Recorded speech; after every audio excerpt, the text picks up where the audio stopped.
I want to develop more of what we did last week, but more textually inside, because at the end of the day, you didn't have all the text in front of you, and I need you to see the text because this is a serious issue. So I'm going to start piece by piece again, and we'll see this slowly. I will focus on mostly on pieces that we did not see last time. First Ramban, we have two Rambans we have to deal with. The first Ramban is the first one that we mentioned. Let's read it again. It's on the first column, source Aleph. For some of it was from the famous miracles, expressions of God's existence. You end up accepting, acknowledging, believing. Those are what you call the hidden miracles. What are they? Shehem Yesod HaTorah Kula. So this is the foundation of Torah, meaning to say why. You don't have a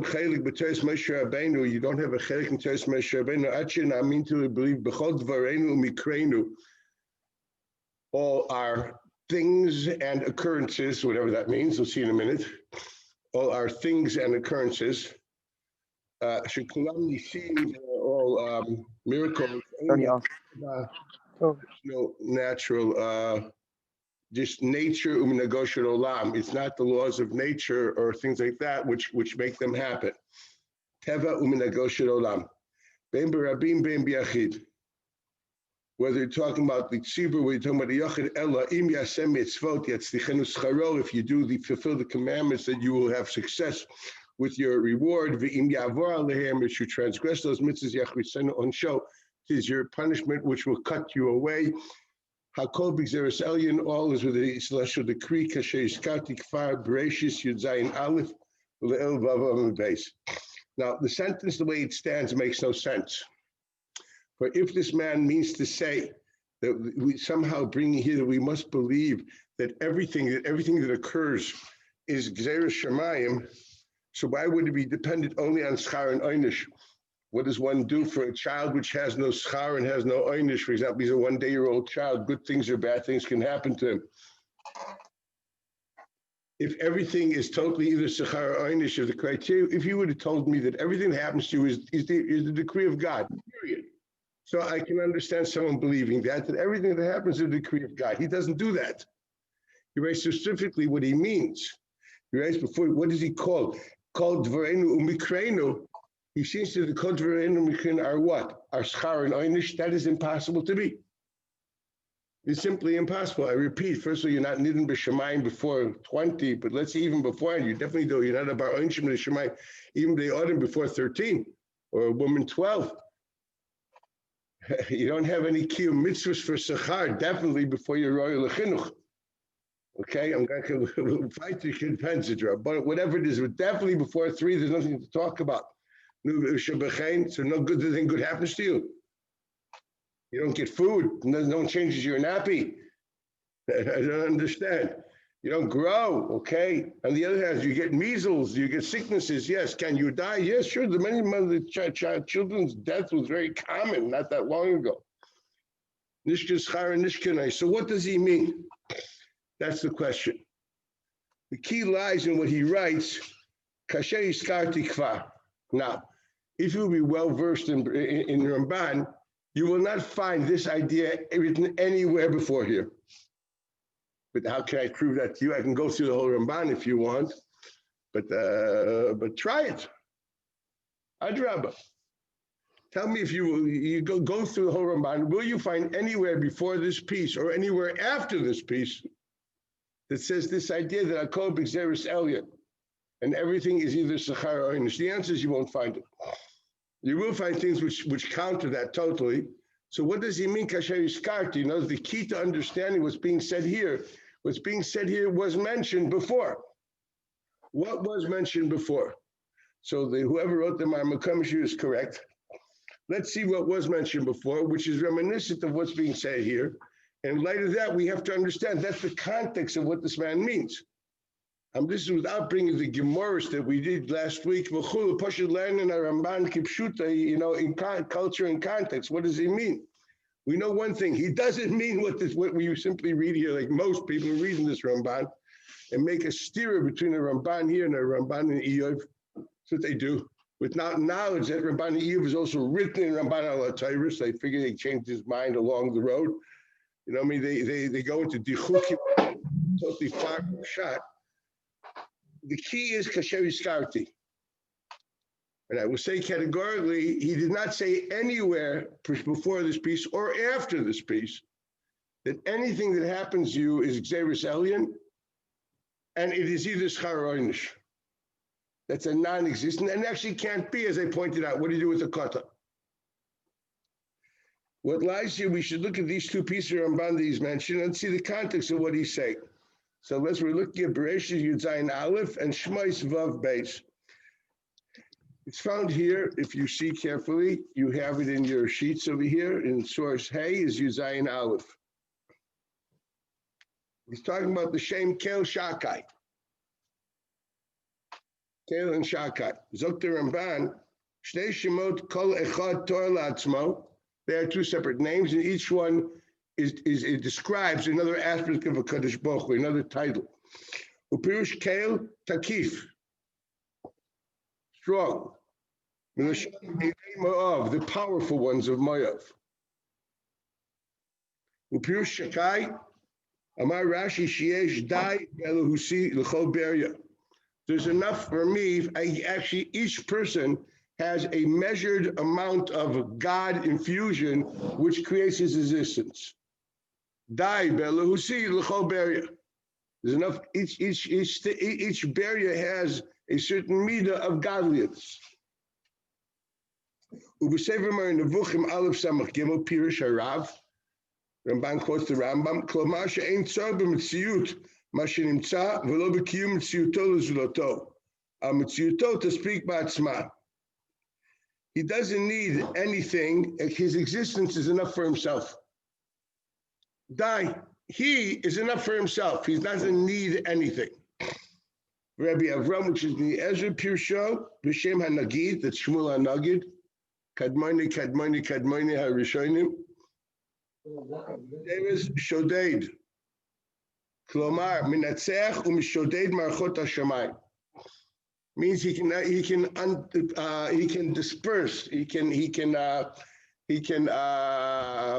tear it asunder. He can totally dissemble it. That's what we're talking about. Basically, Shodeid is Mishaded Marachot. He like pushes things away and goes weiter. Shodeid Klomar Minatzeach. He overwhelms. U'Mishoded Marchot Shamayim, he totally moves around and plays with all these celestial beings, with planets, whatever it only be. Nothing stops his way. And this is the right shot.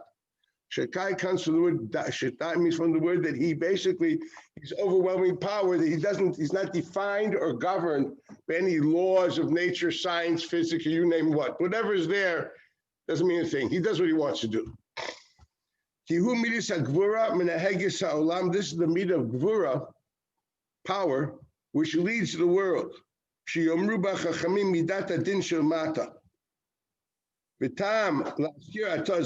Why does God mention now Anikel Shakai, talking to Avram Avinu?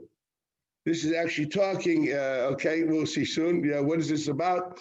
So he says, Here's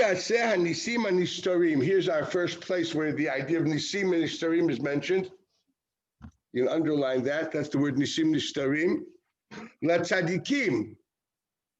La atzil mimavis nafsham. V'lachayotam berav. V'livdotam b'milchama miyad cherev.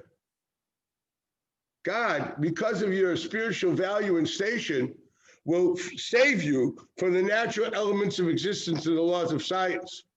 Gravity says when you fall off this mountain, you're supposed to crack your head. And because you are what we call a tzaddik, God will save you from that. Or for example, here, reality is you have no food and you should be dying. Somehow God will arrange food for you. Okay? You're in a terrible battle. Okay, and there's no reason logically why you should get out of it. Somehow God will make sure that you survive. These are tzaddikim, only tzaddikim. God will intervene for tzaddikim in the natural elements of reality. As all the miracles we find by Abraham and by the other Avos,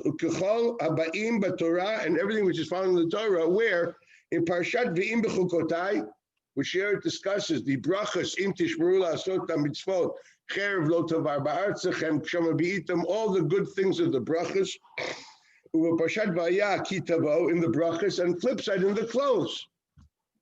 And there's all these things, all these natural phenomena, which have no law of nature which should bring them, but they are governed and created because of the metaphysical behavior of mitzvahs and ma'asim tovim, of sachar and einish. Those things are called what he calls nisim nistarim.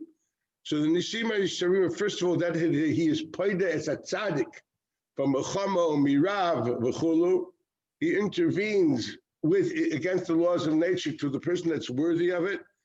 He goes over a kir ra'ua, he goes next to, or he's in a makim sakana, which we learned last week. A makim sakana is Isrei Mazla. Your luck is down and the Malach HaMavet can take you, even if there was no decree, if you recall that. We had the story of Mary, the kindergarten teacher, that died instead of Mary, the hairdresser, if you recall, the Gemara in Tainus. Okay? So this is all the tzaddik is basically protected. Number one. Number two, sachar v'einish. Sachar v'einish of teva to that sachar and einish of in teva are generated by mitzvahs is not a logical phenomenon. There's no reason that rain comes because you put on tzitzis. So that's called the nes nista. He plays with nature and decides, factors in what he wants within nature. He decides what's going to happen.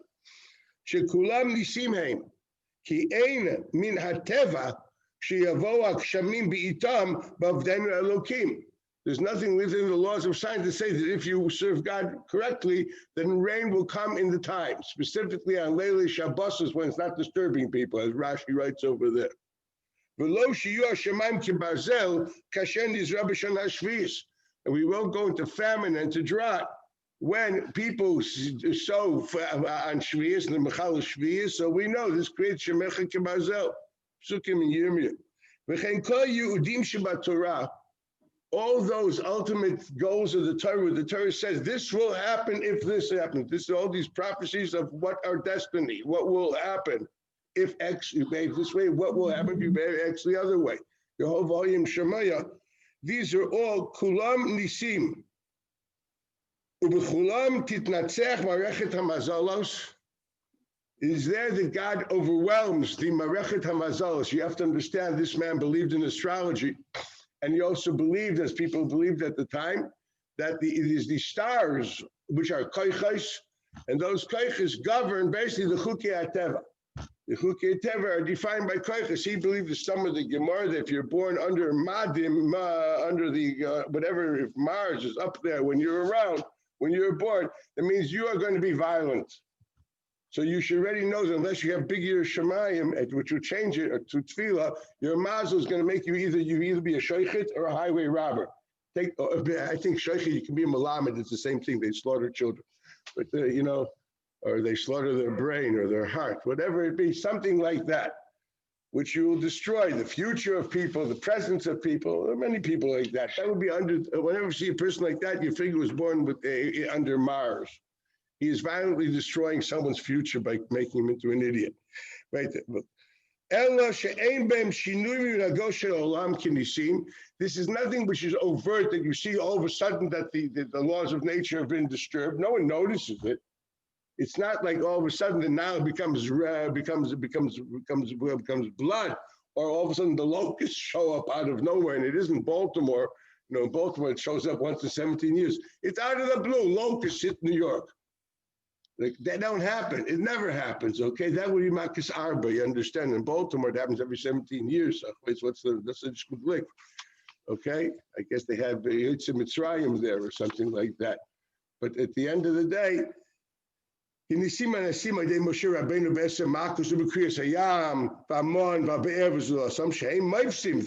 Maifis mean? They are a proof. They were made that way to prove God's existence. Mofate means proof. Mishanim ateva b'pirsum, that they change the laws of nature in a very public way. Behem sheyasu b'shemam yuchad. Those are made with the name Yud Kei Vav Kei. So the nisim alayam, that's what Yud Kevavke. But the nisim, the story of schar va'onish and hagana al tzadikim, that's Hashem shakai. Asher yigid lo v'chein amar tal Avram Avinu ki hu atakif amnatzech shigba mazalo. I'm kel shakai, and I'm telling you, you're going to have a child. He's basically not working with the Gemara, which says this was totally yesh mi'ayin because she didn't have a womb. He's doing pshutei shemikah. The Gemara Yevamah says she didn't have a womb. So to her, the child without a womb, that's pure. That's a bigger nest, believe me, than Kriyas Yamsuf. I can have a child without a womb. There's no. Where does it come from your nose? Okay, it's very interesting. She didn't have a womb. Okay, he's doing pshuta shemikra. The pasuk says no.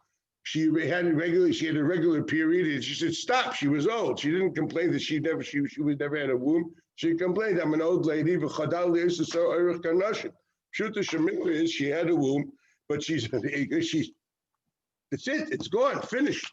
Okay, so he says this is what you would call is it possible for a lady to be? Does anybody know this? He can play, he can make a reality that all of a sudden we have it with chemicals, we have it with hormone shots. Today you can have a child. I mean, just recently, I have a neighbor who had a child. She's 48. 48. That's not regular for a child. To say that'd be an understatement. Okay. But today, you get triplets at that age. I mean, that's what's happening today, especially in Israel. Fertility is developed here. Or Hashem. At that point in time, he says, "Who am to keep him as low? V'yolit, and there'll be a child. V'yeh bris beino ben zaro la'olam, sheyeh chelek Hashem imo ubertzono yanigem lo yutachem nafshes kochav mazal." And as you simply say, lo yeh tachet kochav mazal means you will not be governed by nature alone. Rather, you will have this mikel shakai. Shakai means I overwhelm nature. There will be nisim in the storm. So here we have it very clear. This is actually the first place in Bereshis where the Ramban clearly calls nisim the storm the intervention for the tzaddikim / chasidim. You'll find that language later. Against Mikrei HaTeva and the idea of Sachar V'Einish. This is called nisim the storm. He doesn't mention here that everything in your life, that the Teva, there's no such thing as Teva, and everything you move, if you held your hand this way, that was Xeris Elyon, and if you move this way, it's Xeris Elyon. Not mentioned anywhere. The second place is in the beginning of Shmais, and that's in Perik Vav Beis, which is the following. Only when you see context that you can understand how this has to be read. The second place is found once again in the second paragraph of that source where it says, V'chacham Rabbi Avram Pirish. This is the Ramban in Shmais Vav Beis. It's in your left column, the last paragraph of the page. Again, we're talking about Kel Shakai. He already quoted that Ibn Ezra is the source of Shakai, meaning to say, Shoded Marchos Elyon. He plays games with the laws of nature, so it's called simply for him, Kechavim and Mazalos are what govern the laws of nature, and he couldn't care less. I know how to play the laws of nature. I play the laws of nature. That's what he calls. So he said, V'chacham Rabbi Avram Piresh. This is obviously in Parshas Va'era, where it says over there that I was megal to the Avos B'Shel Shakai Ushmi Yud Kevavki Lo Nadati Lo. What does it mean? So he's going to explain literally. Yeah, I didn't have Nisim Gluyim with the Avos. I only had Nisim Nistorim. That's Kel Shakai versus Yud Kevavke. So that's what he writes. V'chacham Rabbi Avram Piresh ki Bet b'kel shakai moshechet v'shiurei va'er l'Avram b'kel shakai u'b'shmi avaya lo nadati lehem. I revealed myself to Avram with the midas of kel and shakai, but not with the name Yud Kei Vavke. What does that mean? V'yena katuv. Again, he explains. Ki nirei la'avot b'shem hazeh, which is what of kel shakai. Shehu menatzech marchot shamayim lasot imam nisim dolim. Yes, there are tremendous miracles, but the laws of nature did not publicly have to be destroyed. He manipulated nature. He plays with it. He doesn't have to create a Kriyas Yamsuf, doesn't have to make a Yam, he doesn't have to have a man from a Shemaim or a Be'er coming out of water, coming out of a stone. That he doesn't have to do. But the fact that all of a sudden this man coming from no one became very, very rich, etc., and influential, yes, or these are all schar because of what he is. That's not teva. But get to the Mefurish and Rashi, Derech Ha'adam, that goes from place to place, he loses his stature, and no one knows who he is. And he was the opposite. That's what Rashi says. So that's what he says here. Shaloniz matam minagolam, berav padautam. That's when they went out to Mitzrayim, or whether Yaakov, or whether it's Yitzchak, or whether it's Avram or Yitzchak. Yitzchak didn't even go to Eretz Plishtim, and there was a Rav Ba'aretz and Afal Pikein. He did well. He didn't leave Eretz Yisrael. He didn't go to Mitzrayim. He only went to the Plishtim. Rav Padautam Milchama Miyad Cherev. He saved them. Where's this? This is the story with Avram Avinu, or with Yaakov. Yaakov had a milchama with the Amorim, as we know, the Chivim, as we know, after the story with Shechem. Asher B'charti B'chabi B'kashti, that's the milchama which happened after the Ma'aseh Shechem Yaakov, and we had the milchama of Avram Avinu. So forget the Divrei Agada and Midrashim. He missed Maryland's Pshuta Shel Mikra. So without the Midrashim, to say he had this magical sand, it's their shape. Midrashim for Nachem Ishgam. The Ma'aseh that shot. And the Ramban, first and foremost, will learn as much and base his religion from primarily first on Pshat. So the Ramban, that's Hashgacha. Yeah, he was successful in war. There's no reason that no one should be injured in war. It's almost unheard of. And he came back with all his soldiers. They were all intact. Unheard of. Remember what war looked like was, acts versus story. All your people walk out. That's gas. It's rare. Okay, that's called the Nesnister.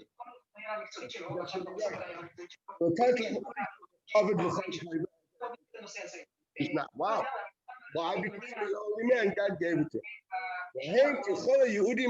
This is like all those things promised in the Torah and Schar V'Einish. The bracha to the Jewish. And someone here should really put his. Can someone silence? Someone.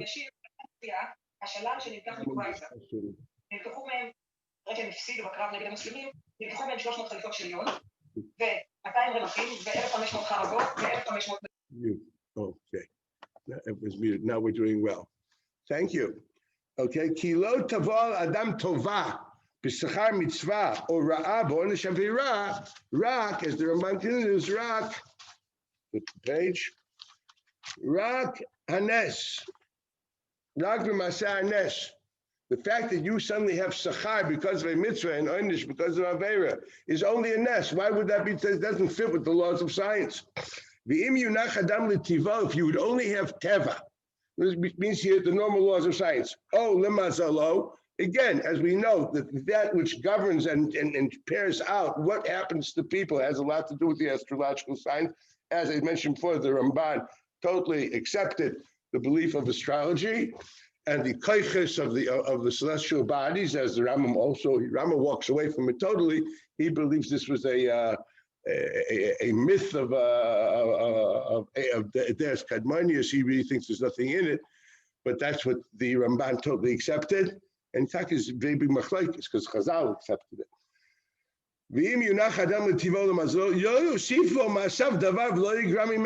None of these things will change. Gravity doesn't become less or more if you put on tzitzis. There's no reason you're going to get rain because you put on tefillin. This is defying normal laws of nature. This is the key sentence.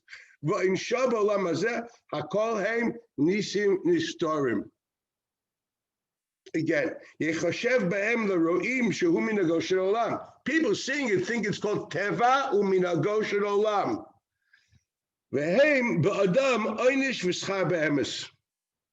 But they actually are oynish and sachar. You see things and you imagine they're nothing more than natural. Actually, the odds are they're either sachar or oynish. Does it have to be? No. But does it happen a lot? Yes. What is he saying here? He's saying that everything is happening is totally sachar v'einish. He doesn't say that. He says sachar v'einish is something you wouldn't notice that sachar v'einish. You would think it's just a natural occurrence. Now, if hypothetically he meant to say there is no such thing as a natural occurrence and everything that happens to you is exeris alien, and that's what this Mr. mean, this sentence makes no sense. Why tell me schar v'einish? Tell me everything that happens to you is either schar v'einish, period. It doesn't say that. He says that if you do a mitzvah, you get this, you do a mitzvah, you get, and those things, that's schar, and that einish that we have looks like teva, but it isn't. It's this in this term. This is the second place. It's because of that the Torah elaborates about the schar b'olam hazeh and doesn't mention the schar b'olam haba. Why? Because these are not natural. And therefore, we want to point out the fact that, yes, the unnatural reality of schar v'einish is because of Hashgacha HaKadosh Baruch Hu. It's neged teilada. It's against the normal laws of nature. But as far as schar, that's why I want to tell you about that. That I am going to play games with nature to give you schar v'einish. I intervene. And there are nisim nistorim. That's why the Torah tells you about it.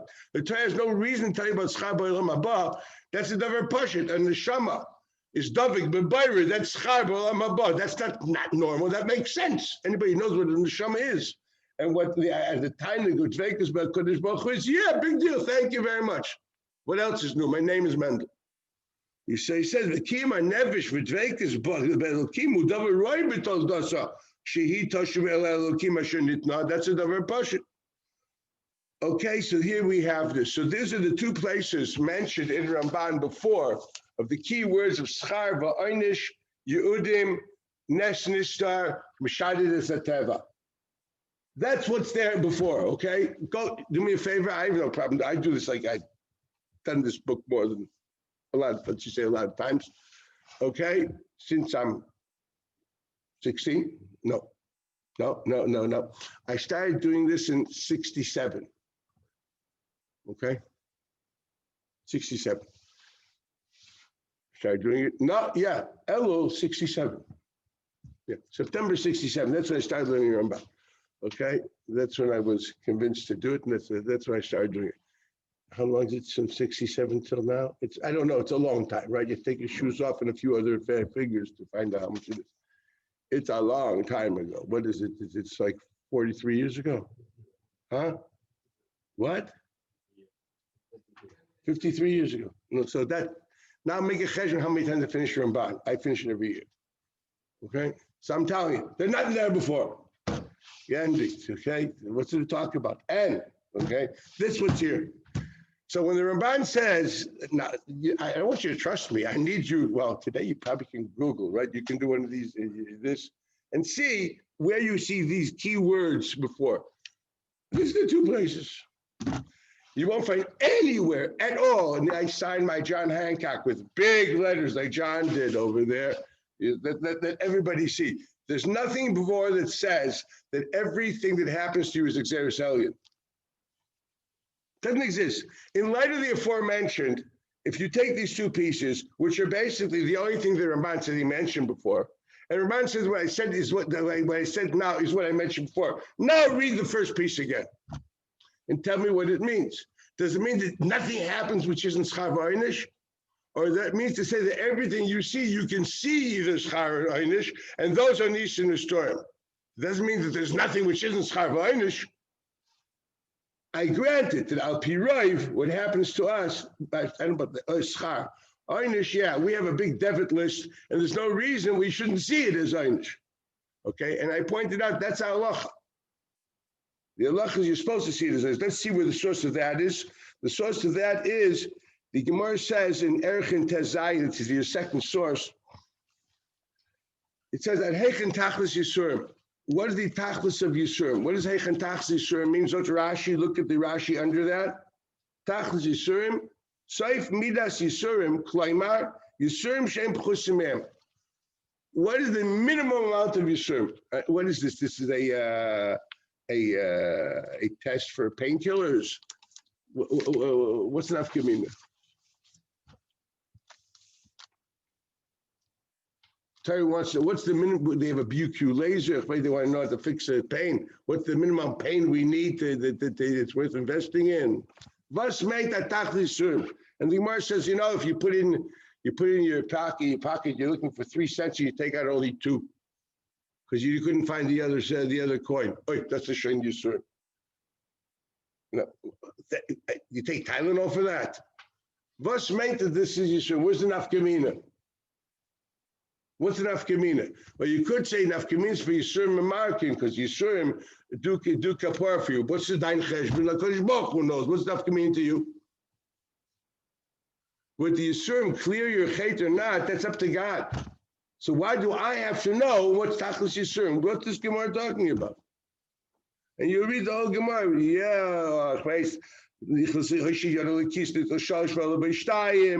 etc. The other one says what happens if you wanted a cup of hot coffee and they gave you cold Coca-Cola, or you wanted the cold Coca-Cola and by mistake they gave you a hot cup of coffee. That's Yisurim. What's the nafkamina? What's the nafkamina? Or what happens if you put on something turned upside down? Right? You put on your socks and you look, oh, sorry, you have to take it, flip it off, or things like that. These minimum tircha things. What's nafkamina? I mean, right? In Gemara, you asked that question, right? The answer is very simple. Source 3 says what the nafkamina is. That's enough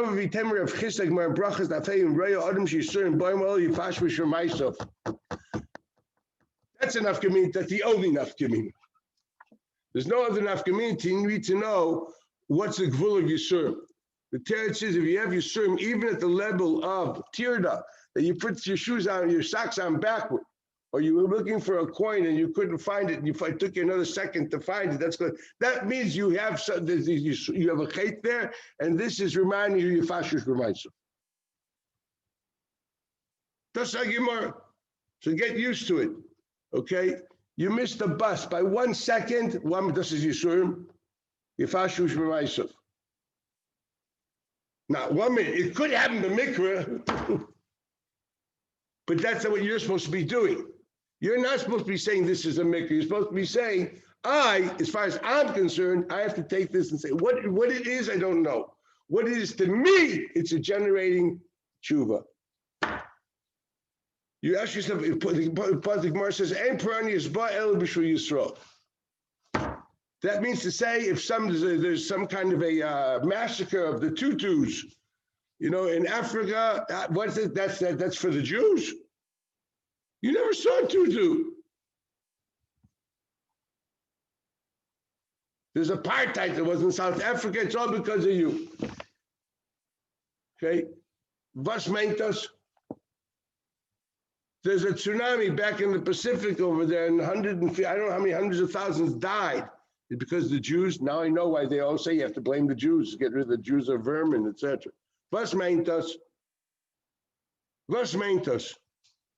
The Teretz, it's a pasuk in Tzfanya. The pasuk says in Tzfanya, in the 3rd parak, I think, Hichrati amim, I destroyed, cut aside, Hishamti pinoisov, I laid corners of the earth desolate. Mamish.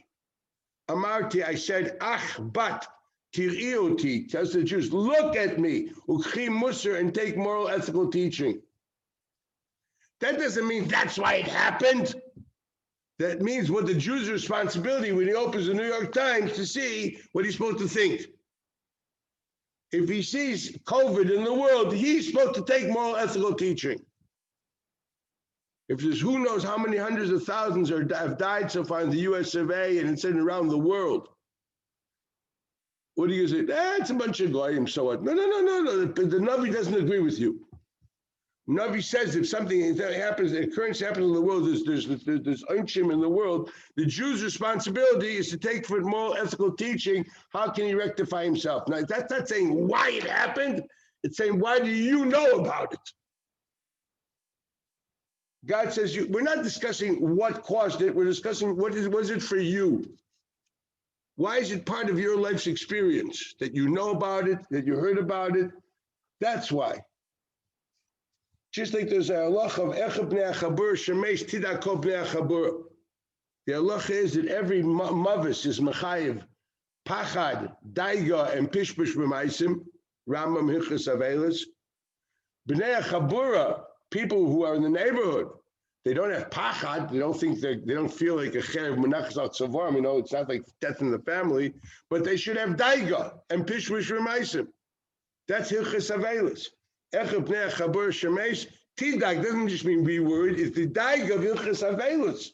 In hilchas avelis, the halacha of pachad, daiga. Step number 2. What does the Ramban describe it? Pachad means cherev menachas al ketefoi. You may die tomorrow. Daiga means munechas b'keren zavis in the corner of the room.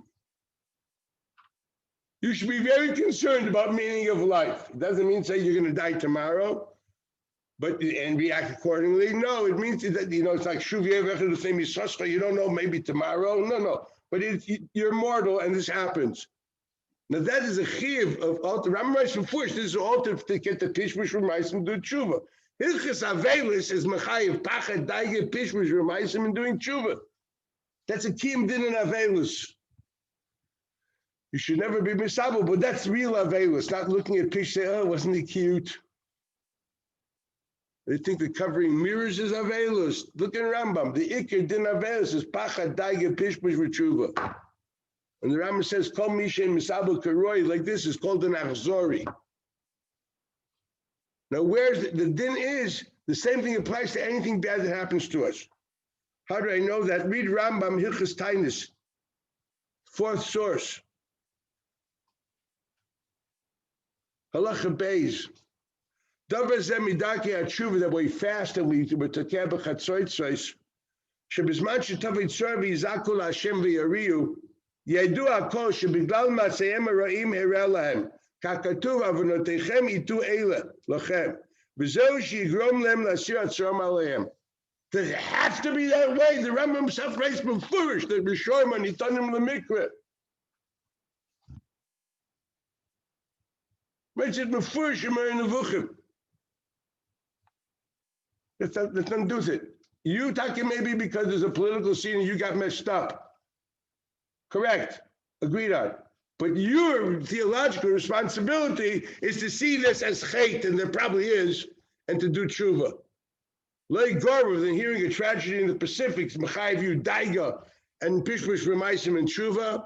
Lay garver than hearing the death of a neighbor, which is Bnei Chabur, which is someone you know or 9/11. 9/11 is something which I think that all people which are residents or citizens of the Western world, and definitely of America, more so of New York, you all had a din of Bnei Chabura, which had a din of Daiga, Pishpish, and Tshuva. That's a davar pashut. We live in Eretz Yisrael, Baruch Hashem, now it's a bit quiet, but we then have quite a few things. If we're really Bnei Eretz Yisrael, quite often we have this din of Echad Bnei Chabur, Shemesh, Tidak Kol Bnei Chabur. It doesn't mean the local neighbor. It means if you feel that this is part of your community and he died because he's a Jew in Eretz Yisrael and you're a Jew in Eretz Yisrael, you have a din of Bnei Chabur. We have a lot of wake-up calls here. It doesn't mean he died because of you, but his death in your life means to say, God says, you must look for deficiencies in your character and do tshuva. So when things happen, why they happen, I don't know why that person died. I don't know why God made a tsunami. Totally irrelevant. Why is an experience in my life? That theologically is mechayiv me for pachad daiga pishbush v'tshuva. As the Ramban writes in Halacha Gimel, Avim lo yizaku.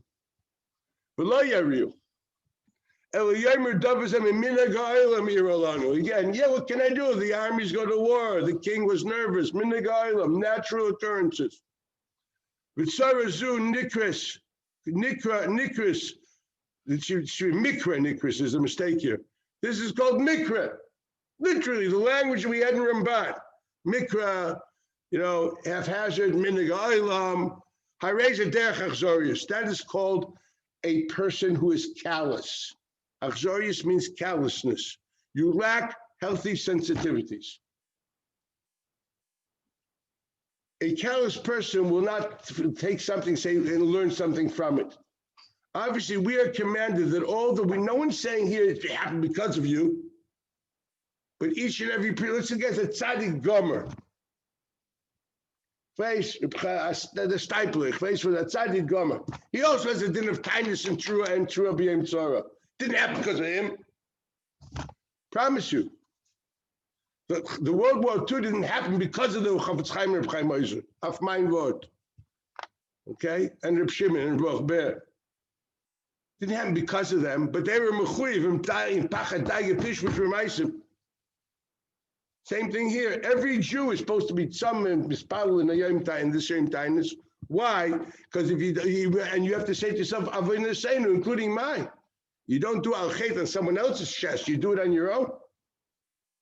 We all say slichus. We're talking about ourselves. And there the din is if you basically do this, if once you become so callous and don't take a cheshbon, you will never really do assessment of yourself. If you go with me and say that everything is just mikra, yeah, then I will be angry and really put more mikra on you. I will pour it down your throat. What do we have here? We have a religious responsibility to say, we don't care why. As far as we're concerned, we have to look at this as a wake-up call for tshuva, ma'asim tovim, and pishvush v'ma'asim. That's what it says here. And no one can walk around and say, I don't have any sins. Which the Gemara already points out. The Gemara says, Mefurish and Brachas and Source Gimel, the three types of Yisurim. First of all, there's Averis. If you don't know the Aver, we promise you Bittul Torah. If you mamish more than the Gra Vilna, you mamish like Pasuk Pum Megirus and there's no Bittul Torah, and Afal Peken you have Yisurim, that's called Yisurim Sha'ava. God himself sometimes will inflict hardships on you for you to be marba schar ba'olam haba. That's what Rashi writes. Rambam has different interpretations, but that's what the Rashi writes of there in Brachas Daf. But no one tells, but you only can do that after you've first gone through pishbush b'maisim. Okay, maybe you can't just say, look, it's probably mikra. Why do I think it's my sins? Maybe it's mikra, and it could be mikra. Now, if I pretend mikra was kfira, of course you can't say it's mikra. That's kfira. Because mikra is not kfira. That's a Ramban. Rambam Mefush and that's a Ramban. It could be mikra, but so what? That's the halacha. That's what the Navi tells us. We must look everything, not why it's happening. Why is it happening? Why is it in my psyche? Why do I experience it? Well, I have to learn tshuva from it. Just as you have to learn tshuva from a tsunami in the Pacific. And you have to learn tshuva from someone that passed away in the neighborhood that you were somehow, for 9/11. Okay? I remember I was terribly shaken from that. I had a whole series I went through that, talking about that. That was like unbelievable. Okay? It took it was a very cathartic experience. I remember now, but you were too young to know that it was unbelievable shock. It undermined the basic solidity, the solid basis of the Western society. We thought we were totally under attack. God, what happens next? This is what the Ramban's talking about. So when the Ramban goes back in the first source and says, what are Nisim Nistorm? What did he mention before Nisim Nistorm? He called them Mishadei Marchei Sateva for Schar V'Oinish or Hagana Lich Tzadikim from the Teva. That's what he called Nisim Nistorm. She'eim Yisod Torah Kula. Of course, Schar V'Oinish. Accountability is Yisod Kol Torah Kula. She'ein Lodem Chelik B'Teres Moshe. It's true. If you don't believe in Schar V'Oinish, you're makrish Kvat Kol Torah Kula. Kol Torah Kula is full of Schar V'Oinish and accountability. Once you take away that God basically will do is Mishadis Ateva for Schar V'Oinish. If you don't believe the pasuk Vayim Shemay Tishmui, there'll be rain, and if lo Yishamu Lechem, there won't be rain. You're makrish Yisod Torah. You're makrish Hashgacha. You're makrish basically Gemul. What are you talking about? Kfirish ain't kedugmasay. That's obviously ein la adam chayk b'teis Moshe Rabbeinu. At shenamim b'chol dvareinu mikreinu. What does that mean? That something occurs to us, or something, or things that are there. For example, what does that mean? Rain occurs. It could be things that occur to you personally. It could be things which are there. All of a sudden, there's rain. We don't call rain just an occurrence. There are certain phenomena, realities that happen. I got stuck in a traffic jam. That would be called some kind of haphazard reality. But the fact that rain comes down on a Tuesday, those are things that happen to us, right? You must believe when you look at rain coming on Tuesday, think of the possibility, because whenever rain comes here in Israel after a long time, I say, Baruch Hashem, we've done something right. Because in this country, if there's rain, that means we did something right. When there's no rain, he's basically telling me we didn't do the right thing and we did something wrong. That's why you live in Israel, and that's what you feel. When the first rain comes down, says, okay, we did something right. I'm not sure we feel that way. You should feel that way. You say Kriya Shema every day, twice or three times. I mean, if you say Kriya Shema Lamit, you say the second parsha. Whatever you do, you do. Okay? But at the end of the day, 2 times you say it definitely. Okay? No. So that's what you feel. And when the Kinneret goes down, you weren't here. That when for 5 years didn't have rain and the Kinneret was down, what did you think? You thought Yisham Lechem Pen Yiftil Avchem. There's no Avodah Zarah. Well, there's other things. Don't worry about it. We find other pseudo Avodah Zarahs to worship. But this is, he said, this is a Kiyum Parshas Kriya Shema. What is this? That's what you relate to.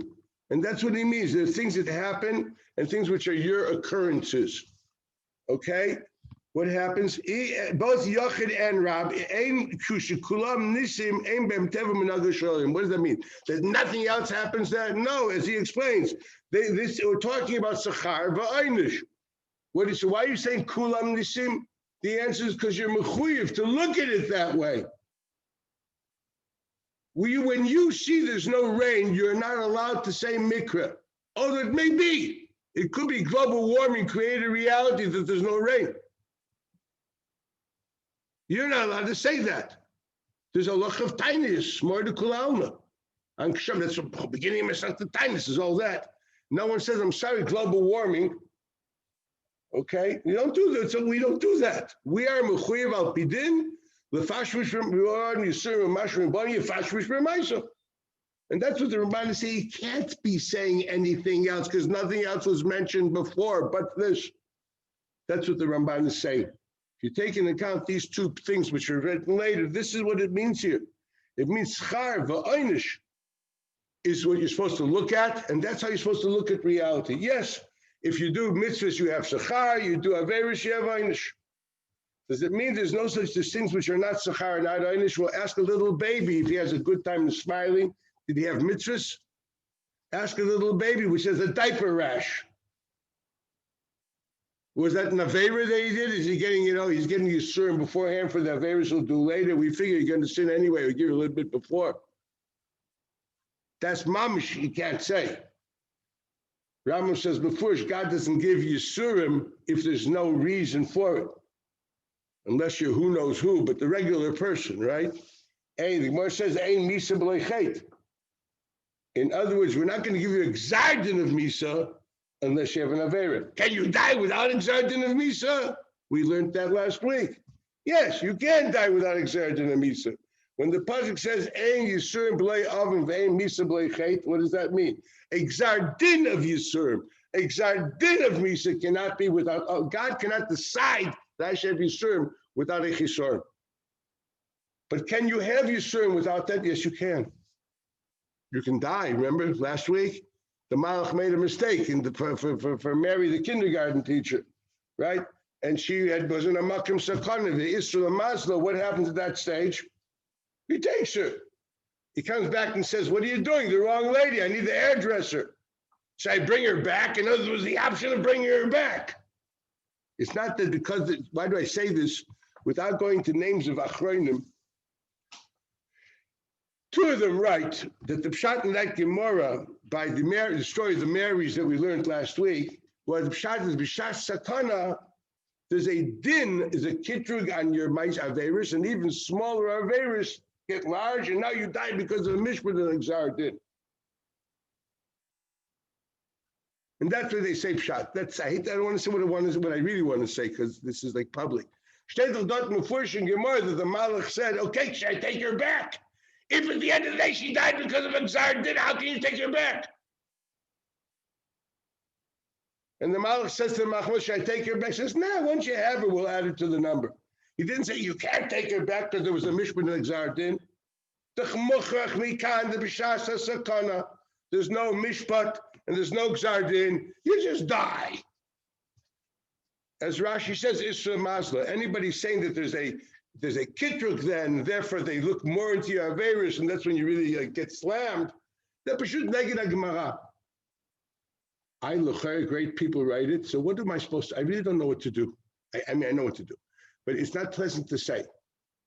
What do you do when people say, this must be pshat in Gemara, and the Gemara can't be pshat. And Rashi definitely doesn't say that. Rashi just says Isra Mazla. When you have a lacha, a shailin hilchos Shabbos or cheshem mishpat, if you have a machlokes between the Heilige Yismach Moshe and Rashi, is that a machlokes? Is there a machlokes between, I don't know, the Ksais and the Rashba? That would be a low-life idiot to use that language. It's like a machlokes between Mickey Mouse and Einstein. That's not a machlokes. It's garnished. One would never dare to even entertain this as a machlokes. It wouldn't even have an issue. No, I have two svaras, the svar of Mickey Mouse versus the svar of Einstein. Who would dare argue with Rishonim in halacha? Are you kidding? You have to somehow prove that the shach is a goy in olam, and he has to find someone that agrees. He needs one rishon to agree with him. Once he's got a rishon, says, well, this is what he means, and actually they all mean like him too. He's a goy in olam. This is unbelievable. When you know shach, you say, man, he knows how to flip things. They're not a goy na goyim. It makes the Mishnah Melech look small. I mean, he's like, woo! I don't know. He's brilliant. I mean, mamish, he's frightening. You don't learn shach, because you don't know. I don't mean Rav Shach from Beibach, the shach, The guy that Lehman wrote a book about his daughter, face what? He lost his daughter, she became a queen, a princess, I don't know, he found her again. I think there's one of these Lehman books that you read when you were a little baby on that. Okay, you know what I mean? Marcus Lehman wrote these funny stories, these books. You didn't read these things? I grew up with them. Okay, we didn't have other things. It was either that or the Hunchback of Notre Dame, things like that. We didn't have all the nice Jewish books. We didn't have those things. Or Superman comics. Batman. Okay, anyway, but reality is, that's what we're looking at. So Rashi says this, that's some of the Gemara. So you tell me, someone wrote me this, you know what I mean? It says Rabbeinu B'chaya says, very nice, Rabbeinu B'chaya said, it doesn't work with the Gemara. It's a drush. She says, Zman Kitrog, then they do a mishpat, and then he died, Mary, the kindergarten teacher, died because of another Avera. So he writes. I don't understand. So there was a Gzeira? So how could the Malach ask, should I bring her back? And the guy says, nah, once we have her, she stays. So I do not understand that Rishon. And I know a Rishon which I understand, it's called Rashi. Big boy, okay? So the Pashta says that any person's machriya and they shy like that. In a machlekes Rishonim, how you machriya, what's closer to the stomach of the Lashon? That's usually what happens. Or you can deal with big versus small, right? Machlekes between the Ramban and the Ran. Ramban. Okay, you know what I mean? There's certain things that we have weight. You know what I mean? That's the way it works. You know what I mean? With great respect to the Basroi, the Ramban. That's what's going to happen. Okay, that's how Ben's going to paskin. Okay, get that straight. So we have a Rashi. So it's clear to us that Mary, the kindergarten teacher, died because of a mistake of a malach, and she was a makam sakana with no mishpat, with no avera, without nothing. So the Ramban didn't know Gemara. Of course, you know Gemara. The Teretz says that's what the Ramban means. For example, even her children, which were misaba on Mary, the kindergarten teacher, they didn't know what happened. They were supposed to look at it. Maybe there was an issue of chait, and they have to do tshuva. If Mary was mesukin and she was on the verge of dying, did she have to be a fashmish b'maaseh? Was this Yisurim boy with mashmishim aleh? She's muchim. Of course, she had to be a fashmish b'maaseh. She doesn't know that the malach did it, by mistake. She has to be, she doesn't have enough air. No, she has to be in Fashiv Maseh. That's what Ramban's saying. That's the thing more than that's what's said here. That's what's here. Now that we know this Ramban, we can see this clearly in another Ramban. And the Ramban is found in two places. I want to read them both. First Ramban is source Yud, and then we're going to go to source Zion, the long one.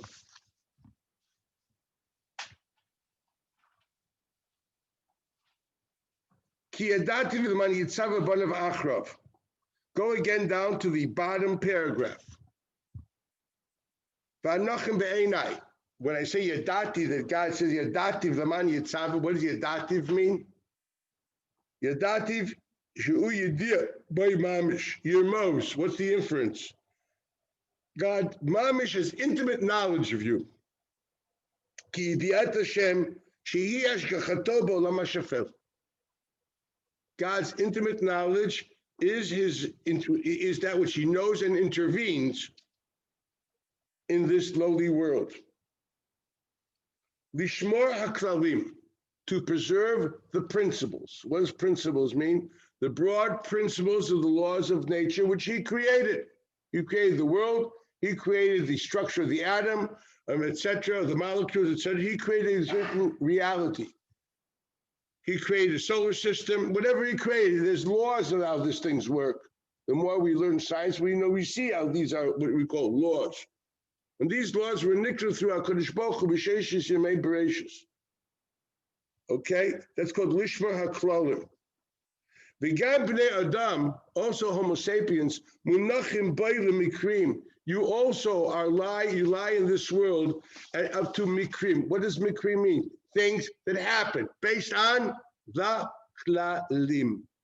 Those God is shomer saklalim, and you are the things that happen to you are because of mikrim. I would say haphazard realities that happen due to the laws of nature. You trip and you fall and you break an arm. That's because there's gravity in the world, and the contact between a hard surface and your bone under certain velocity, right, will create a snap. It's either the sidewalk will go or your bone will go. Take the pick. Usually your bone is softer than the sidewalk, so it goes. You fall into mud, it won't go. That's all it is. This is simple physics and anatomy, okay? Which is basically all physics. That's what it really is, okay? You understand the density of this material versus the density of that material, and the impact creates a certain rupture. So he says, "Munachim b'ayla mikrim," till when? Ad bo es kudatan, until they die. It's after they die, well, the neshama still has to be constantly, God has to want it to exist. If God doesn't want the neshama to continue existing, it won't exist, right? You learn Ramban, the first chapter, everything that exists is because God wants it to be. Well, means the neshama also needs God's constant will of being, and there must be some kind of laws of behavior. I haven't been there, but there's also an idea that neshamas rise because of schuyos, right? They go up, they go midarga ledarga. I don't know if you know this. That's why Yortzeit is a yom adin. Hello, that's mitzvah adin. Yortzeit, we're supposed to fast. A gemur in the Durham. The ultimate dugma for Yom Tain is the Yom Shemez Boy Aviv. Today, it's a day of making a kiddush and having herring and kugel, right? But in the time of Babylonians, before the Beshtian period, we're supposed to fast. And that's brought down in Shulchan Aruch and the Ramban. But, Judaism has reformed in certain areas due to whatever happened in that area of Europe at the time. Original Judaism was a Yom Shemez Be'abba, is a Yom Tainus. It's the Yom Tainus. A hebetine, when I say Yom Shemez Be'abba, it means it's a Kabbalah Tainus. That's the lush of Kabbalah Tainus. I will be Ki Yom Shemez Be'abba equals Tainus. I think we're at the end of the first paragraph there. Okay, just want you to know, okay? So, because there's a mishpat and it goes up. Have you heard these words, Aliyas on the Shama, after they give you you make a l'chaim in the shul, the Shumash Shalom Aliyah, did you ever hear that? Was there an elevator there? Actually it goes up to another floor. Yes, it does. In the schus of the Meisim Tovim they did here, which continue, it's Marbas Chios there, and they graduate to another darga of Gilui of Tainug and Chachmas HaKadosh Baruch and Dreikus HaKadosh Baruch. They do. So there's laws there too, and those laws created by God. So why does it say that all of a sudden it's only up to when you're dead? The answer is because those are not laws of Teva. Those are totally metaphysical realities. We have no problems with that. But here we're saying you are governed by specific laws of science, and you are governed by them, and you will fall and break your nose because of them. Over there, everything is mechuvan. The Neshamas, HaKadosh Baruch Hu decides. There's no, you can't break your nose by mistake in Olam HaNeshamas. That's what he means to say. Ad Yom Kudasam doesn't mean God's not involved and doesn't direct the whole law, the metaphysical laws of souls or whatever they are. Because somehow it's also affected by its Meisim Tovim down here. So obviously there's laws that govern that behavior too, but that he doesn't, that's a problem. Because as he said before, that's a metaphysical entity, it has metaphysical laws. Bringo, I have no problem with that. But when you're talking about physical reality, you believe it's something independent. You don't need God intervening, and God say no. Basically, God sets these things up and makes sure they stay, because if he wouldn't make sure they stay, they would stop. In that situation, we are governed by the laws of nature. Zok the Ramban, where did he mention this already? Where did he mention it? In Kel Shaka, in Bereshis. Avo b'chasidav, before he called it tzaddikim. Here he's calling it chasidav. Yosem elav liboy l'dasher befrat. There he doesn't have hashgacha klolis shel haklolim. Here there's hashgacha pratis. Liya shmira se dvuka b'tamid. His shmira is davukin constantly. For what? Shmira from the klolim. That's what he mentioned before in Bereshis Vav. That his tzaddikim, he will save from haphazard realities. What did the Nisim, the storm, saving tzaddikim from Mikri HaTeva and Schar V'Oinish. So that's what he's mentioning here. It's very clear. This is not so. Loti Pereda Idiyah V'Schiram Imenu. Ketam Le'igeram Tzaddik Einav. What has he told you here? That there's a big code again. The only person who has constant hashgacha pratis is the tzaddikim. Now, here is where we must see a piece of Ramban which elaborates on this, because if we're going to know exactly what we believe in, we have to understand. And I repeat, this is Mishnah. Again, I'm going to tell you very honestly, everything we're learning here, the Baal Shem Tov writes against. The Rebbe, Rebbe has a kuntras, I have it right here in my folder, where he points out that until the Baal Shem Tov, none of the Rishonim believed that there's hashgacha on everything and on everybody, and on an ant and on a leaf and on that. No, all the Rishonim think there are mak, there Moshe Cordovero. Rabbi Yeshua Irgaz, which is the Talmud of Maram Zakut, which is already 2 generations after the Ari, okay, did not believe that there is hashgacha pratis on daimim, tzomeach, and chai.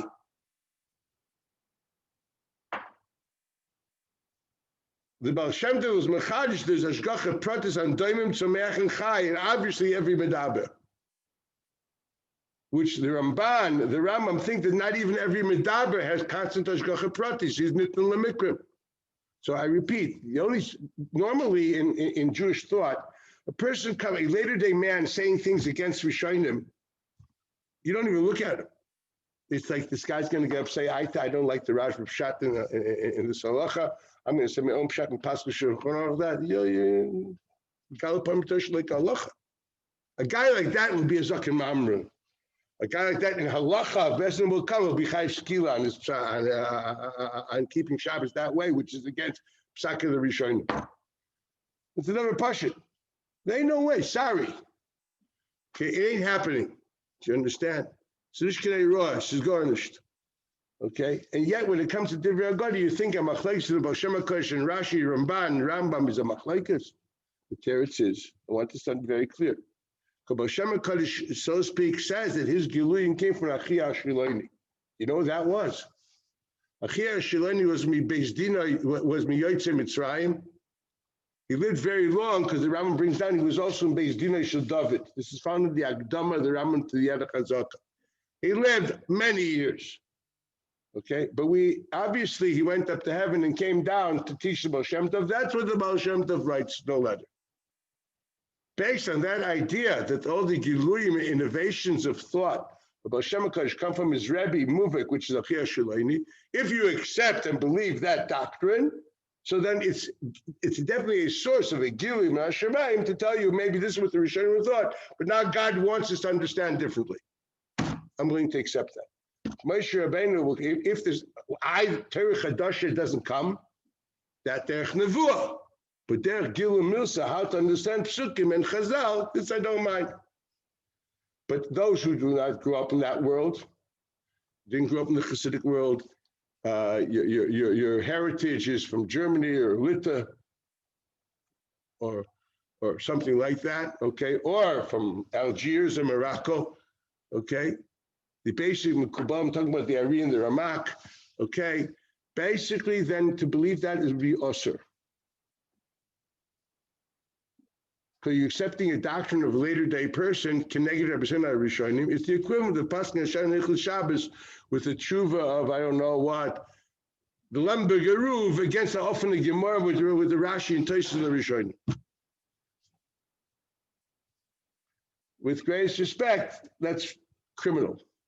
I say it right now, everything we're learning here is directed to people who don't have the Messiahs in their families of the Baal Shem HaKadosh. I'm not going to argue with him. If you believe he had a Chia Shilaini come back, beguf for Nefesh to teach him and talking, this is like the Reb Chaim Vital writes, that many Giluyim of the Ari, they come from Eliyahu Hanavi. That's why he innovated and taught new Yesodis and Kabbalah that the Ramak didn't know. They came from Eliyahu Hanavi. The Ramchal discusses his conversations with Malachim and with Avram Avinu, and how he taught him Shat and Sut and Sukkim. Hello? Well, if you read the Mesilas Yesharim, there's a whole book of the Rabbi Yosef Karo called Magid Misharim, which is discussions and teachings with a Malach. That Malach was actually the Yesod Mishnah. The Mishnah came to teach him, whatever that means. I'm not going to do that here today. There's a cave, there's a place there in the old city of Tzfat where they think that's the cave where Beis Yosef used to sit and the Malach used to talk to. It says, I was in Tzfat recently. There's a lot of things in Tzfat which are really cool. Like there's a show there called Vishnitz Tunis. Like I never knew that there was a Vishnitz in Tunis, in Tunisia, but they have Vishnitz. They have a lot of interesting things there. They have a street there that they say that's clear Mashiach is going down this street. Well, how do they know? Someone said it, and it's a tourist trap. It's like this King David is supposed to be on Har Zion. That isn't Har Zion historically, and that's King David was never there. It doesn't matter. If you knew where that came from, you would laugh. That's actually the Dominican friars made a mistake that's Har Zion, and they decided that's King David. This whole idea of King David on that mount that people call Har Zion, which isn't Har Zion at all, for goodness sakes, read what Har Zion is, you understand, okay? It's a Christian fallacy, Crusader era. Just want you to know. So if you go to Mlava Malkan, that mountain called Zion, because they have these malakas for King David, you may be singing around the grave of a Crusader. Okay with me, man. I like the Crusaders, but I'm just pointing out that's what it is, okay? This has no source anywhere in primary Jewish. We know where it started. I can give you literature to read if you're very interesting, but that's the truth. Okay, right. Okay, I love destroying mythology because it's like funny that people believe in these things, but you all think that all the midrashim of the Koso Maravi means that wall here. You don't understand. That means the western wall of the Beis Hamikdash, which is destroyed. You think it means this wall? The Shechina was never there. The Shechina was in the Kodesh HaKadoshim, and the last wall stood up long after the Churban. It's not there anymore. This is a supportive wall of an artificial hill created by Herod. God help you. The Shechina has nothing to do with that wall. But what we did is usually, it's interesting who did a Yiddish Geschäft. You took all these midrashim which dealt with the wall of the Kodesh HaKadoshim, and that wasn't around anymore. So you're stuck in here for the people in Chutzlor to think, wait, so you have to go give money to Israel. You know what I mean? I just want you to know how things develop in our religion. It's very interesting. You have to be able to discern what's emes and what's Vishnitz Tunis, I don't know, or things like that. Got it Tzvat, Vishnitz Tunis, okay? Is that clear? I have to do this. I think it's a very important thing to help you like grow and think. Getting back to here, I want to read this Ramban. The Ramban is in source Zion. It's a bit of a long one, but it's super important. To open it up. The pasuk says in Perek Lamed Zion in Eob, Lo yigram tzaddik einav. God does not remove his eyes from the Holy One, from the tzaddikim. Zeh katuv, this pasuk b'feresh yan gadol b'yan hashgacha, elucidates and explains a very important idea, fundamental idea of Hashgacha Pratit. V'bo psukim rabbi, there are many psukim which deal with the same principle. Ki anshei Torah ve'emunah tmima yaminu b'Hashgacha. People of Torah and simple and true faith who believe in Hashgacha. What does that mean? Ki hakel yashgiach, he will supervise. V'yishmor, and he will protect. Anshei min ha'adam, he intervenes in the life of the Homo sapien. Moshe Katuv, pasuk says, "Kitol ha'itza v'rava lilhiyah asher einechem pkuchot al kol darkei pnei adam latet liish kedrachav ukprim alalav." Equals, you will give him schar v'einish. Lases la'adam drachav ukprim alalav. You give the man what's his due. That's a pasuk in Yirmiyahu. And David said, this is right a pasuk in Divrei Hayamim. Kol levavois doresh Hashem, v'chol yetzer machshavos mevin. God looks into all the hearts and understands all the inclinations of thought. There we see God is interested, knows, and checks, and gives, rewards, and punishes people. That's what we learn from those two psukim. He continues and says, V'lo ba Torah, o b'nevuah,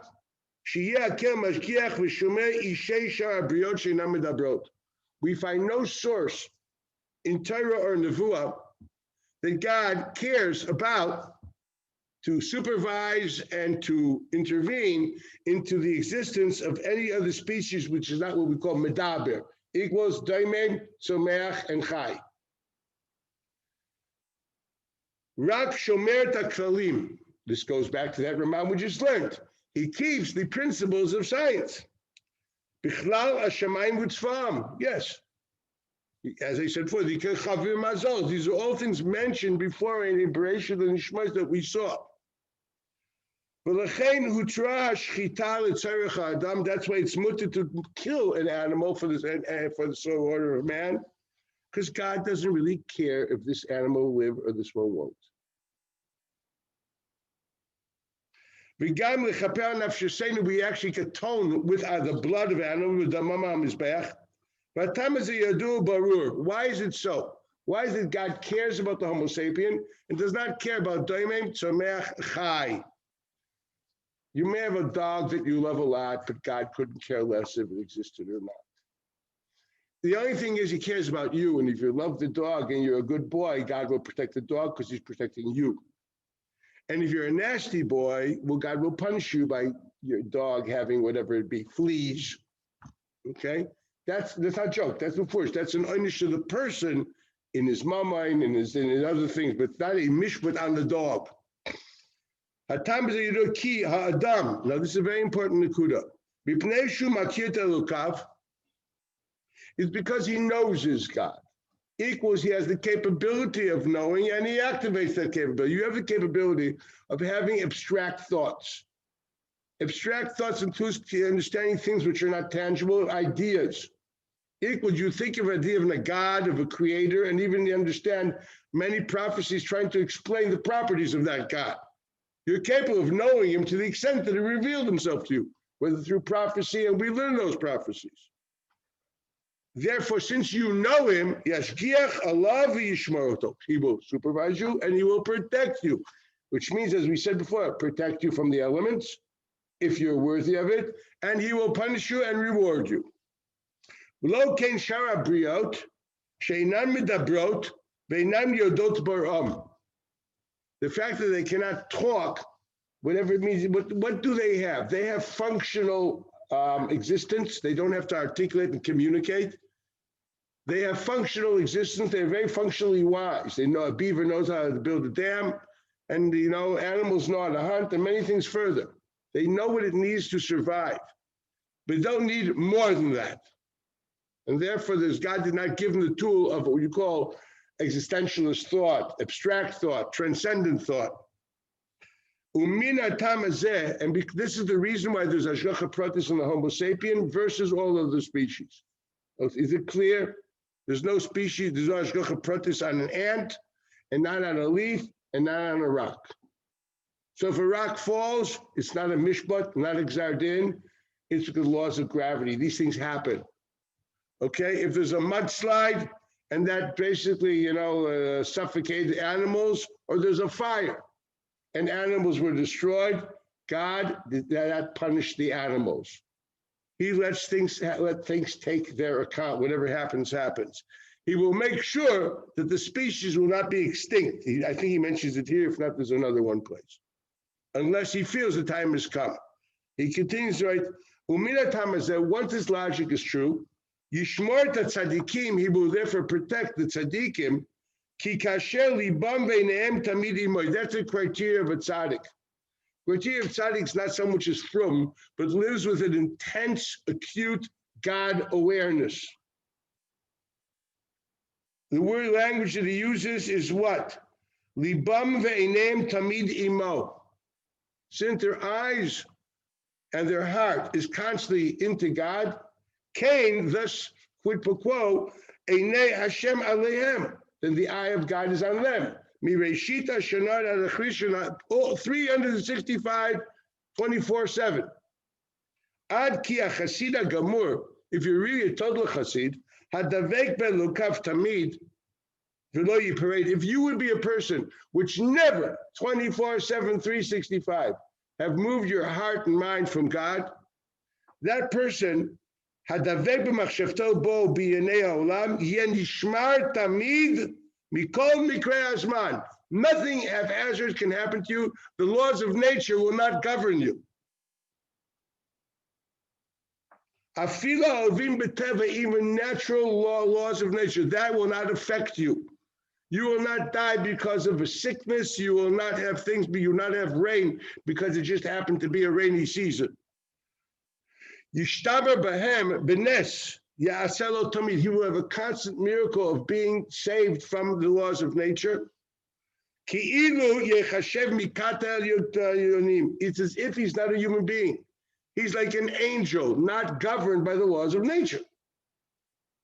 Einam mibnei havaya v'hefsed. He's not a member of the club of people which have existence and then they deteriorate. Equals human created forms. You've elevated yourself to be a malach. Limikreitim. That's klal gadol. So man can attain that. Ukefi kirvato lidabek belukav. And to the amount that you are davik. So what does davik mean? Davik means to say living with an acute God awareness. To the amount that qualitatively and quantitatively you are davik, you are cleaving to God in your heart and in your mind constantly. Yishtamesh miramula. That is the amount of hashgacha pratis that you will have qualitatively and quantitatively to preserve you from the elements. And therefore, varachok minakel, that in other words, what happens is, in other words, people go like this. How much shmir do I have? If you're like Superman, you're always shomer. So it's always only chet v'inish and sachar. There's nothing else. God leads you totally. Nothing happens without God deciding on you. Your whole life is one big God decided. But regular people, or even a prophet, which is not constantly davik b'bayre, when he has less shmira, and he is patuach lemikrim to a certain extent. How far does this go? He says, now we should coming back to where we're closer. People who are far from God in their thoughts. How many of us live with an awareness of God's existence? or it's stuck somewhere in a subterranean cavern, maybe in your subconscious. Or even worse, we don't even think of God as a creator or as a king. We don't act as religious people, right? But myself, if you're far from God in thought and in actions, what happens? Even if you don't get misa because of chet, there's no chet, you should die. You may end up dying just because you're in the wrong place. In other words, he says clearly, you have no sin at all, that's what he writes, that warrants death, yet, well, you're sorry, you're in the wrong place and a bullet went and you got it. If you would have been somewhat closer to God, he would have protected you from there. So there's a big aside what's being said here. There's definitely schar for everybody, definitely einish for everybody. To what extent does God intervene in the natural course of events to protect you from it? That depends how close you are in your head. That's what Reb Chaim Volozhiner writes. The biggest shmira against Teva is to constantly remember Einoid Milvadai, that everything comes from God and there's nothing outside of it. You talk your rights before Nefesh Chaim, that is the Zgula of shmira. To understand that everything comes, Akol Biyod, there's nothing, everything comes from him. Totally put your life in his hands, and that Hashgacha Hashem Yahavcha, then Yehu Yichal Kolecha. If not, go to work. So this is what it says. Ubo b'zeh psukim rabim. Amar David HaMelech alav shalom, raglei chasidav yishmor. Only chasidav. U'rishaim b'chayshich yidmu. They go in darkness. What does it mean they go in darkness? It means when you go in the dark, you fall into pits, you stumble. Things happen. You don't even have a way of protecting yourself. That's what he says. Amar hakrovim alav. Those who are close to God, betachlis hashmira, they're unbelievably protected. Raglei chasidav yishmor. Harichokim imenu. We talk about rishaim. Mizumanim lemikrim. They're going to, haphazard reality is going to take them. Ve'ein lehem matzil min hanezek. And there's no one that's going to protect them. Kimo olech b'choshech. People go in the dark. Asher nefilato krova. Yeah, you'll probably stumble and fall. Unless you go very carefully, then you can save yourself. You know, remember pre-electricity, darkness was darkness, okay? You had to go very inch your way through because you never knew what's going to come next. They didn't have paved roads in those days, remember? Okay? That's what it says. Rishoim go in the dark. They are more leperonius. God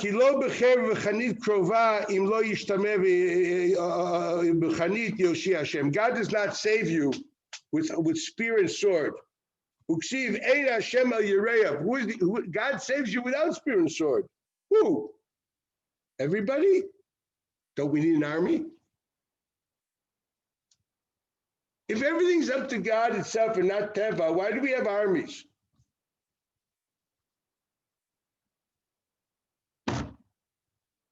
No, God says, I'm sorry. You have to think, on one hand, you always have to look for schar v'oinish. On the other hand, reality is, you don't have shmir, it's a makam sakana. You need an army. Ramban says it soon, coming down. The paz eni Hashem el yireyav, lam yachlim lechastoi. Who's that? Yomar einav alem kasher em yachlim lo tamid. He has that word, when they're always looking for him. And their nefesh is double cleaving to God. That's when he looks at you. Then he says, what about us? The regular, nice, trying to be frum person. Most of the world is the middle. They're not the extreme Russia, which has no shmira. They're not the extreme tzaddik, which is constantly shomer. We fluctuate, right? Sometimes a little more, sometimes a little less. We warrant a certain amount of shmira depending on the quality and quantity of our God awareness. And our meisim, well, I hate to say it, we have a lot of oops on the way. We have a lot of times we don't think about God, because if you would think about God, you wouldn't do stupid things. If you were thinking of God awareness, there's no timsa, you could waste a minute of your life. The fact that we're capable of wasting minutes of our lives means at that point in time, we're not thinking of God. But at Kriya Shema, in Tefillah, many times when you learn Musar or things like that, you do think about God. So, and then it depends, what is the quality, to what extent? And there's a mishpat and shemaim on that. How much shmira are you worthy of? That's a mishpat, yeah, because that's an intervention of God, just like schar and just like shmira. We've learned that already before in Ramban. So to Ramban, Sifsa Torah Echaletz and Chamim is because we're not totally protected. That's why God says we have to have armies. Also, therefore, we have the king, the priest, which says a Musa Shmuz beforehand, to like let's generate some tshuva and some shmira here. Lo yimasid levav echav kilvavo v'chol tikkun amarachot asher b'torah v'neviim. All these strategies in setting up the army, as mentioned in Torah and Nevi'im, Kigon, Vaishal David Bashem v'yamar lo ta'aleh, hasevel achreihem baslam mimul b'kaim. Don't go straight, you go around. He gave him strategic advice. I don't understand. God's protecting you. What's the problem? No, God's telling you, I can't protect you. You're not worth it. So I'm giving you strategic advice. And he brings different sukkim. And he says, if they're really worthy, if they really be worthy, they wouldn't need artillery. You take a few people, go there and scream, tell them it's going to happen. How do you think we took down the walls of Jericho? We blew a shofar. We blow a lot of shofar, and still we get clobbered. There it worked. Oh, very nice. Can we somehow arrange electricity? I guess this place closes at 11:30. Okay, can you just give me that? I wish you able to see it. Perfect. Okay, you're going there? Just a minute. We'll take a second. It's a pity for these people here. Are we good? This is like an Avardik Shmuz. I can't see it. Very good. Now, how does we put this back on? We're hoping they're recording. Okay, I don't know if anybody's here. They must have left. Goodbye. Okay, Viter. Who's here? Oh, Duran is still here. Okay, Viter. Okay. Hi. Okay, so we have it as follows. If they were supposed to lose the war, what's the army going to for? What's it for? Manavshach. Why do we need a strategy in armies? If we have Shmirah, take a few people and say till and blow shofar. If there's a Xeris Elia you're going to lose, what's going to help 1 million people? So what's the idea of having an army? You're either going to lose or if you're going to win because of Xeris Elia, it means you're holy. You're not going to win because of the opposites of what's the game. The Torah says, you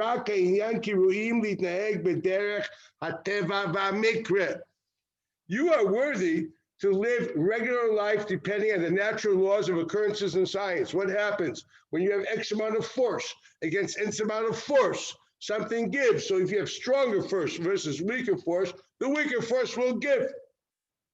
People will die, but you will win your war. That's what's going to happen. That's called Teva and Mikra. Now, is this an exact science? No, it's quite haphazard because every instance has so many different variables to it. Is everything work with the laws of physics? Yes, I promise you. The laws of physics don't change. But the variables of the application will depend on, are you coming with a stick or with a sword? Do you have a shield? Don't you have a shield? Do you have this mace? Or you just have a slingshot? So these are all governed by the laws of physics, but depends what Kalim do you have. Okay, so these is called Miniga Ilam and Mikra. That's who we are, and that's why we need armies. Okay, this idea was explained beautifully by the Rambam Sefer Nevuchim, pointing out where the source of his thing is. And if he differed with the Nevuchim in anything, he would have mentioned it. And he said that, therefore, reading in the Ramban, Pshatimlach, in order that it should reconcile with some kind of Hasidic idea in Hashgacha, and saying there's a Malchus in Rambam and Ramban is a fallacy. Once again, Nisht Emes, because the Rambam himself writes, this is my source. That's what the Ramban writes. This was alluded by the Rav, and that's why, and that's what he's doing. Actually, if you look carefully at Moreh Nevuchim, all this is there. And you have the Moreh Nevuchim here, but I suggest you read them on your own, okay? That's really, I added that. That's what's there. So we can now sum up the thing clearly, Shittas Ramban, and we finish this series. It was clear from reading the different Rambans that Ramban and Boy does not mean that everything is a Gzeira and a Mishpat. In context, it meant to say that in regular reality, it's going to be Schar, V'Einish, or Shmira, or Mikra. as he explains before in Eov at length, also in Bereshis Yud Ches, as he mentioned it, and also as we saw in Bereshis Vav, Shmos Vav, and the first one in Bereshis Vav also, that we saw. That's what that Ramban is saying. Ramban is simply saying that we are responsible to look at things through the eyes of Cheshbon HaNefesh.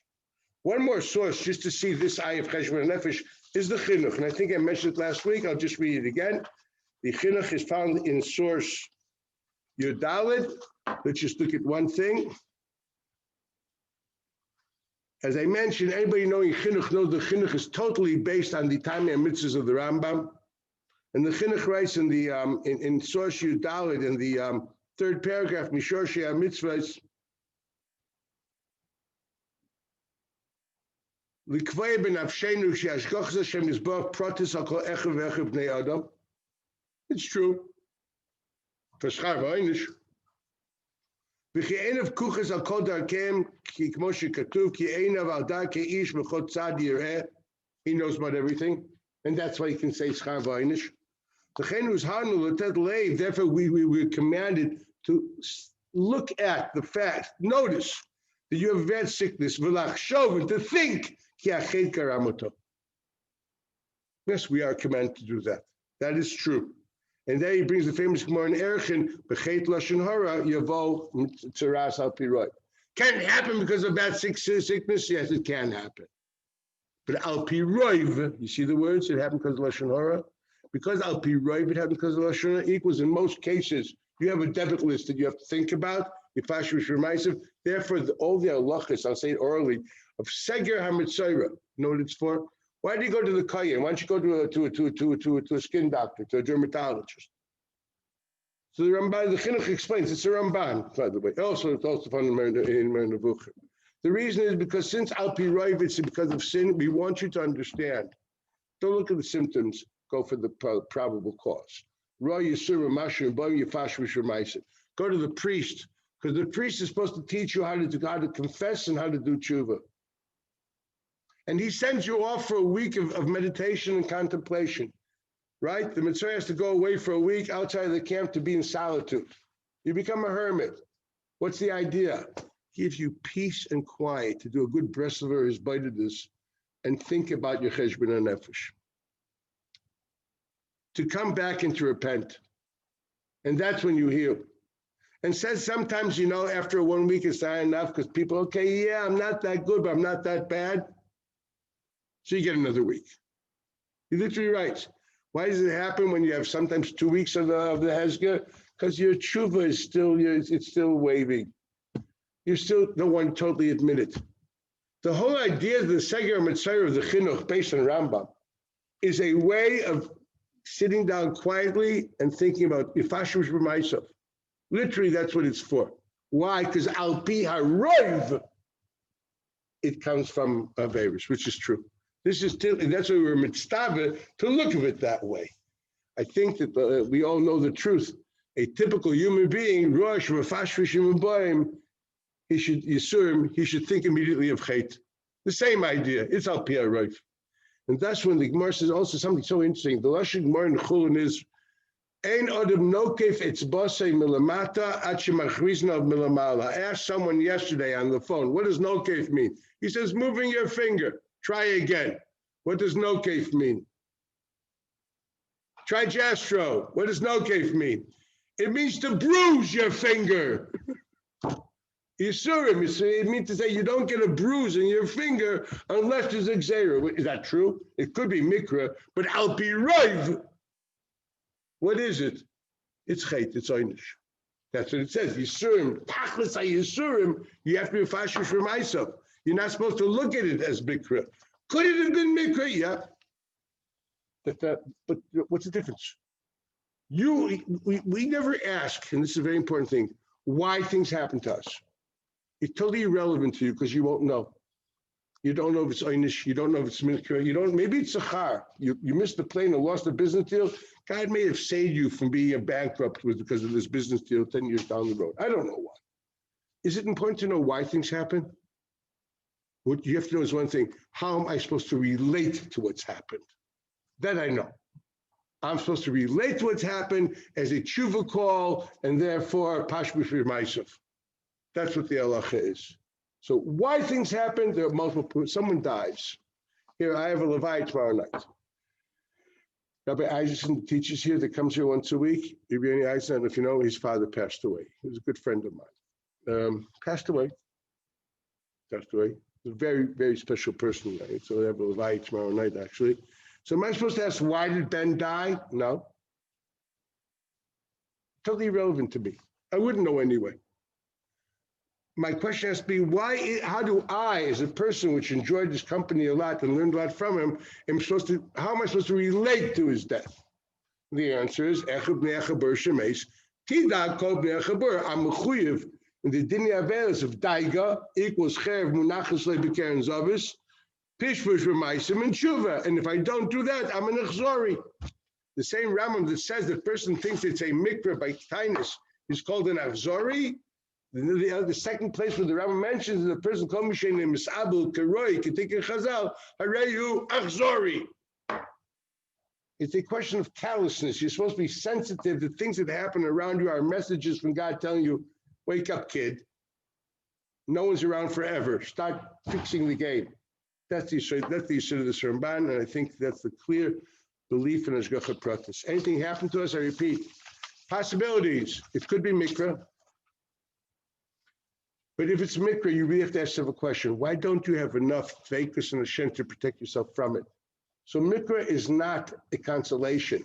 It says, sorry, idiot, if you would have had schuyos, you would have been protected. So anything happens to you with mikra is actually a call saying, you don't have protection that you could have had.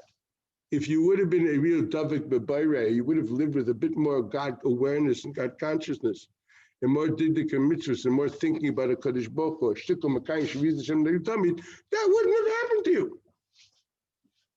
You would have been stuck in the traffic jam. God would have put the great idea in your head to actually open up the traffic radio and know that the belt is stuffed up. You got to go through a side street. The idiot didn't open the winds, whatever it's called over there, and he got stuck in the belt in the morning. You can stay there for 2 hours. You have to learn how to drive in the side streets over there, and you can get away with murder. If you end up near Farakaway, then finally you get out over there and you're doing good. Any idiot knows how to roll the road that you know it. They never push it. It's the greenhorns that don't know. They don't listen to the radio. Before Waze. Now it's easier, okay? But who goes in the belt? Who goes in the Dan Wick? Sugar, you're going to go near LaGuardia? Over there by Jackie Robinson, you get stuck there forever. It's a traffic. It's a parking lot. Who goes there? The Schwarzer goes there. No one goes there. The answer is very simple. God didn't even give you the seichel to think about it. A person which has less mikra, Kadosh Baruch Hu puts an idea in his mind. And then this is never pashut. So you have to understand, if you don't think that mikra is a great consolation, it's a big j'accuse. Why don't you have protection from it? That's on the better side. But bistama, my beloved boy, it's chait and it's einish. Don't worry about it. Yitl v'bitl Torah. Don't worry about it. You got plenty on your list. Don't you worry about it. You don't have to get nebuch. Just mikra and it happened. No. You have to re-jump your motor, man. It's stuffed with averus. Let's be honest. That's the Agdor. That's what we have to learn. It can be schar, it can be einish, mikra. The terrible thing is, what happens if someone passes away? And you have to a shiva call. Is it correct to say, well, I guess God took him because it's time? How do you know? Maybe it was mikra. Maybe it was einish.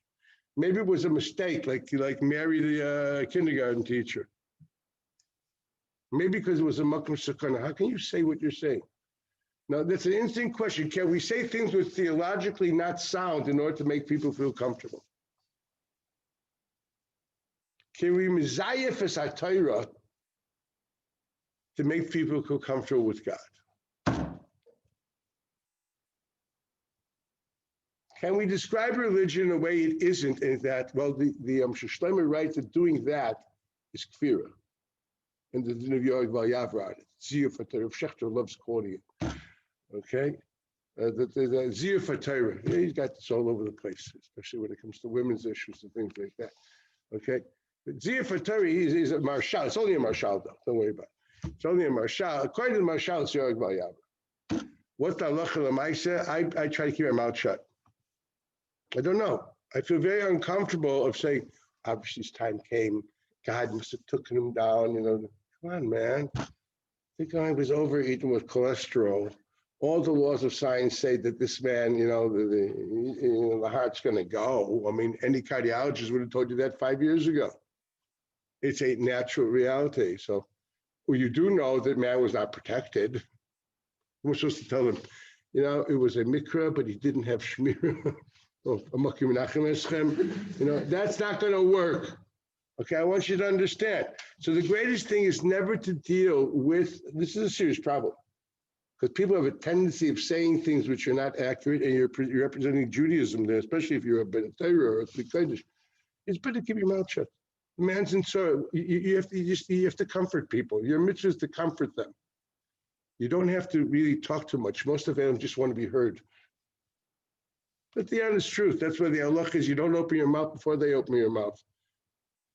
I'm saying this for a purpose, and it's mamish and emes, because l'davoinu you hear things in the shiva code which are mamish keneged Torah. Oh, obviously it was meaningful, but everyone's a navi, and everyone's sitting next to Kisei HaKavod, and they haven't figured out exactly why this guy died this day. And sometimes you say, how can you do this to a person? Rahman is on God. He should fire his PR staff because they're all wrong. So that's why I wanted to learn this. I think it's very important. You should chazer and see all the different. I think covered between this week and last covered almost all the sources, except for the Moreh Nevuchim. So read it. Just be comfortable that the Kabbalist, the mystic, the Ramban, totally subscribes to the rationalist called the Moreh Nevuchim and sees them as a source. So we have a merging of the two schools in Judaism of the mystics and the rationalists, which should make you feel comfortable. Have a great evening. Bye. Okay, that ended. I'm not doing that. Am I supposed to stop this recording?